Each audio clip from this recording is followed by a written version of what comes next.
গরমের দিনে আমরা ঠান্ডা ঠান্ডা লস্যি খেতে খুব পছন্দ করি। আর গরমের দিনে আমরা বাইরে বেরোলে এমন ঠান্ডা ঠান্ডা লস্যি আমরা দোকান থেকে কিনে খেয়ে থাকি। আজ সেই নামি দামি দোকানের দুটো টেস্টি লস্যি বানিয়ে তোমাদের দেখাবো। একটা মশলা দই লস্যি আর একটা পাঞ্জাবি দই লস্যি। মশলা দই লস্যি বানাতে আমি 500 প্যাকেট টক দই নিয়েছি। আমি লস্যি বানানোর মিক্সিং জার নিয়েছি। এবার টক দইটা পুরোটাই আমি মিক্সিং জারের মধ্যে ঢেলে দিলাম।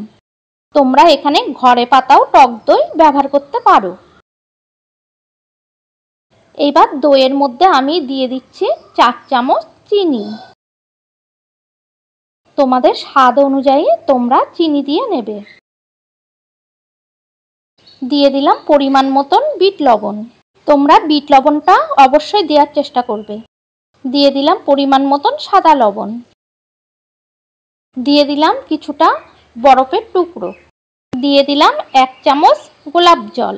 আমরা ফাস্টফুড দোকান থেকে যে আমুল লস্যি কিনে খাই সেই লস্যির মধ্যে কিন্তু এই গোলাপ জলটা দেওয়া থাকে। তারপর দিলাম এলাচ গুঁড়ো।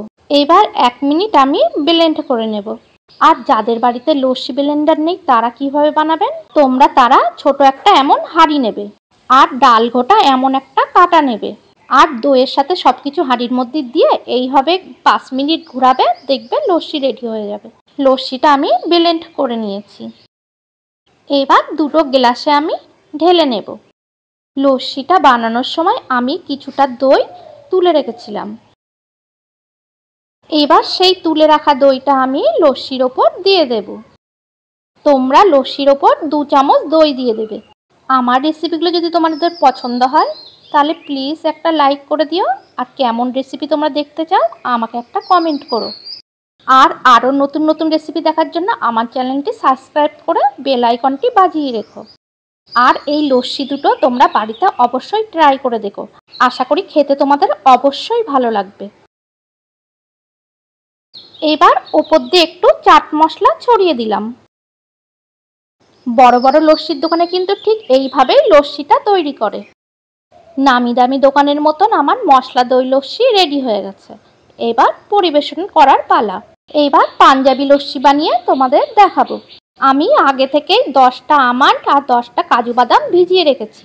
এবার বাদামগুলো আমি মিক্সিতে পেস্ট করে নিয়েছি। এবার বাকি যে লস্যিটুকু বানানো ছিল তার মধ্যে বাদাম পেস্টটা আমি সবটা দিয়ে দিলাম। তোমাদের বাড়িতে যদি 2 রকম বাদাম না থাকে তাহলে যে কোনো 1 রকম বাদাম দিলেও হবে। বাদামের পরিমাণটা একটু বেশি লাগবে তাহলে। এবার দিয়ে দিলাম আমুল কোম্পানির 4 চামচ গুঁড়ো দুধ। এবার সব কিছু আমি মিক্সিতে ব্লেন্ড করে নেব। ব্লেন্ড হয়ে গেছে। এবার গ্লাসে আমি ঢেলে নেব। তোমরা নিশ্চয়ই লক্ষ্য করেছো আমি কিন্তু লস্যিতে একটুও জল ব্যবহার করিনি, যেটা ব্যবহার করেছি কটা বরফের টুকরো। লস্যিতে জল ব্যবহার করলে কিন্তু লস্যিটা এতটা খেতে টেস্ট লাগবে না। তোমরা চেষ্টা করবে লস্যিতে জল না দিয়ে বানানোর। আমি আগে থেকেই গরম দুধের মধ্যে কেশর ভিজিয়ে রেখেছিলাম। সেই কেশর দুধটা আমি লস্যির ওপর দিয়ে দিচ্ছি। লস্যিটার মধ্যে কিন্তু আগে থেকে এলাচ গুঁড়ো আর গোলাপ জল দেওয়া ছিল। এবার ওপর দিয়ে 2-4টে কেশর ছড়িয়ে দিচ্ছি। পাঞ্জাবি লস্যিগুলো কিন্তু ঠিক এইভাবে বানায়। আর তোমরা দেখলেই বুঝতে পারছো এইভাবে খেলে কতটা টেস্টি লাগবে। লস্যির মধ্যে 2 রকম বাদাম পেস্ট দেওয়া হয়েছে, আবার গুঁড়ো দুধ দেওয়া হয়েছে। তাহলে বুঝতে পারছো কতটা পরিমাণে টেস্টি হবে লস্যিটা খেতে। এবার লস্যির ওপর 2-4টে পেস্তা কুচি ছড়িয়ে দিলাম। পেস্তা কুচিটা আমি সুন্দর দেখানোর জন্য দিয়েছি, তোমরা এটা না চাইলে না দিতে পারো। তৈরি হয়ে গেল আমার পাঞ্জাবি লস্যি। এবার ঠান্ডা ঠান্ডা পরিবেশন করার পালা। এতক্ষণ দেখছিলেন আপনারা পিয়া রান্নাবাটি, আর আপনাদের সাথে আমি ছিলাম পিয়া।